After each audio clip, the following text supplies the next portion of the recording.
Mani sauc Evita Lausa Daģe, esmu virsmāsa un palīdzēt citiem ir mans aicinājums. Uzskatu, ka kvalitatīva un pieejama veselības aprūpe ļauj cilvēkiem justies droši un būt pārliecinātiem par nākotni.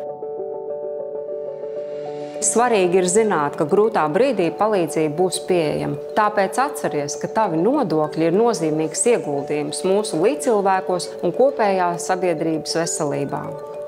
2024. gada valsts budžetā veselība ir noteikta kā viena no valsts prioritātēm. Budžetā paredzēts papildu finansējums kompensējamo zāļu pieejamībai, iekļaujot arī jaunus medikamentus. Mazināsies pacientu gaidīšanas rindas un būs plašākas iespējas tikt pie nepieciešamajiem izmeklējumiem un procedūrām. Papildu budžeta līdzekļus ieguldīs sirds un asinsvadu veselības jomā, kā arī atbalstam onkoloģijas pacientiem un zobārstniecības pakalpojumu pieejamībai bērniem. Tāpat turpināsies arī mediķu algu paaugstināšana.